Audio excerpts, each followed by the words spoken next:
చొక్కా చేతులు మడతబెట్టే సమయం వచ్చింది. చొక్కా చేతులు మడత పెడతాడంట. నువ్వు మీ వైసీపీ కార్యకర్తలు చొక్కాలు మడత పెడితే మా టీడీపీ కార్యకర్తలు, జన సైనికులు, ప్రజలు కుర్చీలు మడత పెడతారు.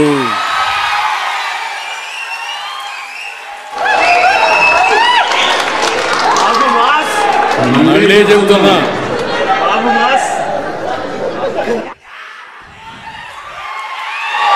సీఎం ఈరోజు సభలో మాట్లాడుతూ చొక్కా చేతులు మడత పెట్టే సమయం వచ్చింది. నువ్వు మీ వైసీపీ కార్యకర్తలు చొక్కాలు మడత పెడితే మా టీడీపీ కార్యకర్తలు, జన సైనికులు, ప్రజలు కుర్చీలు మడత పెడతారు. అందరూ కుర్చీలు మడత పెడితే ఏమవుతుందో తెలుసా? జగన్ రెడ్డి నీ కుర్చీ లేకుండా పోతుంది. నువ్వు ముఖ్యమంత్రి హోదాలో ఉన్నావు. ఎన్నికలంటే ద్వంద్వ యుద్ధం.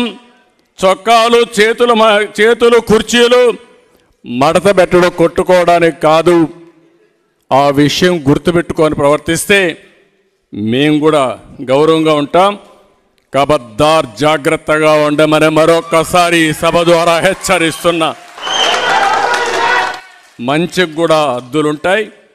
పిచ్చి పిచ్చి కూతలకు వస్తే దానికి పరిష్కారం చూపించే ధైర్యం కూడా 5 కోట్ల ప్రజలకు ఉందని మరొక్కసారి హెచ్చరిస్తూ, మరొక్కసారి ఈ పుస్తకం ప్రతి ఒక్క ఇంటికి చేరాలి. ప్రతి రచ్చబండ, ప్రతి టీ కొట్టు దగ్గరికి అంశాలు చర్చించాలి.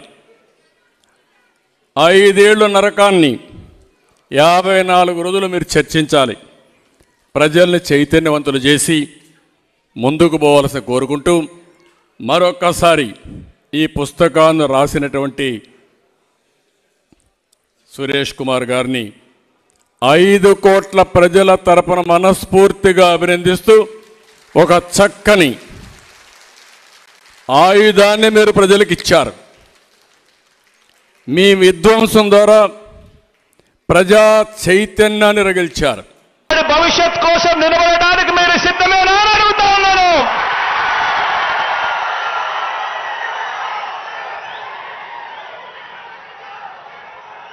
ఇక స్లీవ్స్ మడచాల్సిన సమయం వచ్చింది.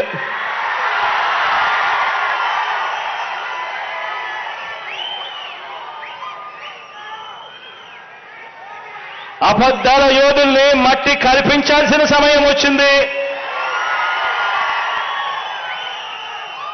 మీ మీదకు పదను పెట్టి మంచి చేస్తున్న ప్రభుత్వానికి అండగా నిలబడాల్సిన సమయం వచ్చింది.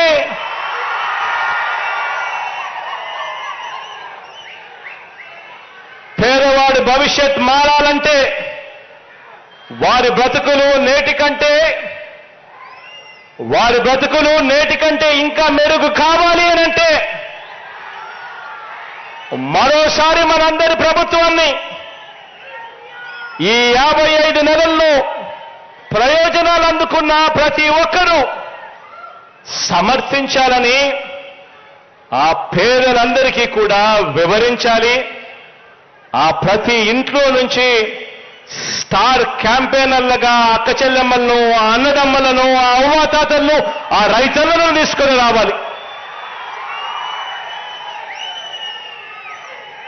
పెత్తందారుల మీద పేదల పక్షాన మనందరి ప్రభుత్వం చేస్తున్న యుద్ధంలో ఏ ఒక్క ఓటైనా కూడా బాబుకు ఓటు వేయడము అంటే దాని అర్థం తమకు అందుతా ఉన్న పథకాల రద్దుకు తామే ఆమోదం తెలిపినట్టు అవుతుంది అని చెప్పి ప్రతి ఇంటికి వెళ్ళి చెప్పాలి.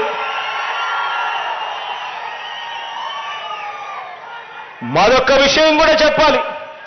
ప్రతి ఇంటికి వెళ్ళినప్పుడు మరొక విషయం కూడా చెప్పాలి. 2014 ఎన్నికల ముందు మొదటి సంతకంతో వ్యవసాయ రుణాలన్నీ కూడా రద్దు చేస్తానని, పొదుపు సంఘాల రుణాలన్నీ కూడా మాఫీ చేస్తానని, బ్యాంకుల్లో తాకట్టు పెట్టిన బంగారాన్ని విడిపిస్తానని, ప్రతి ఇంటికి ఓ జాబ్ ఇవ్వకపోతే ప్రతి ఇంటికి 2,000 రూపాయల నిరుద్యోగ భృతి ఇస్తానని 2014లో ఇదే పెద్ద మనిషి చంద్రబాబు నాయుడు చేసిన ఈ మోసాలను ప్రతి ఇంటికి వెళ్ళి చెప్పాలి. ఆ వాగ్దానాలను ఆయన ఎలా ఎగ్గొట్టాలి అని చెప్పి ఆయన కోటయ్య కమిటీ అని కోతల కమిటీ తాను వేస్తే, మీ బిడ్డ మీ అన్న మాత్రం ఎన్నికల మేనిఫెస్టోను ఒక ఖురాన్గా, ఒక భగవద్గీతగా, ఒక బైబిల్గా భావించి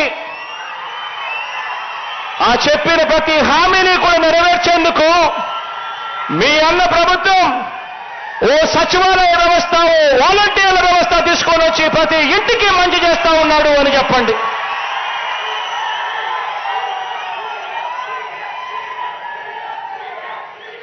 ప్రతి ఇంటికి వెళ్ళి చెప్పండి. బాబును నమ్మడము అనంటే ఇంగ్లీష్ మీడియం బడుల్ని, సిబిఎస్ఈ నుంచి ఐబీ ప్రయాణాన్ని, నాడు నేడుని, అమ్మ ఒడిని, గోరు ముద్దను, పిల్లలకిచ్చే ట్యాబులని, ప్రతి క్లాస్ రూమ్ను కూడా డిజిటైజ్ చేస్తూ ఐఎఫ్పి ప్యానెల్స్ పెడతా ఉన్నా మన స్కూళ్ళని, మన క్లాస్ రూములను, వీటి అన్నింటికీ కూడా రద్దు చెబుతూ చంద్రబాబు నాయుడు గారికి ఓటేయడము అనంటే మన పిల్లల బంగారు భవిష్యత్తును మనమే తాకట్టు పెట్టడము అని చెప్పి ప్రతి ఇంటికి వెళ్ళి చెప్పండి. ఏ ఒక్క రైతైనా కూడా బాబు వాగ్దానాన్ని నమ్మటము అనంటే 2014లో మాదిరిగా మరోసారి తాము నిలువులా మునగడానికి సిద్ధం కావటమే అని చెప్పి ప్రతి రైతన్నకు వెళ్ళి చెప్పండి. ప్రతి అక్క చెల్లెమ్మకు వెళ్ళి చెప్పండి. ఏ ఒక్క అక్క చెల్లెమ్మైనా బాబు మాటను నమ్మటము అనంటే పూర్తిగా పొదుపు సంఘాల రుణాలన్నీ కూడా మాఫీ చేస్తానని, ఏడాదికి 12 గ్యాస్ సిలిండర్లు సబ్సిడీ మీద ఇస్తానని తాను చెప్పి 2014 ఎన్నికల తర్వాత నిలువున దగా చేసిన బాబును మళ్ళీ ఎవరైనా నమ్మవచ్చా అని చెప్పి ప్రతి అక్క చెల్లెమ్మను వెళ్ళి అడగండి. బాబుకు ఓటు వేయటము అంటే ఇంటింటికి వచ్చి సేవలు అందిస్తున్న వాలంటీర్ వ్యవస్థ మాకిక వద్దు, జన్మభూమి కమిటీలు మళ్ళీ రావాలి అని ఓటు వేయడమే అని చెప్పి ప్రతి ఇంటికి వెళ్ళి చెప్పండి. చంద్రబాబుకు ఓటు వేయడము అనంటే 5 ఏళ్ల క్రితం వదిలించుకున్న చంద్రముఖిని మళ్ళీ వారి ఇంట్లోకి తీసుకొని రావడమే అని చెప్పి ప్రతి ఇంటికి వెళ్ళి చెప్పండి.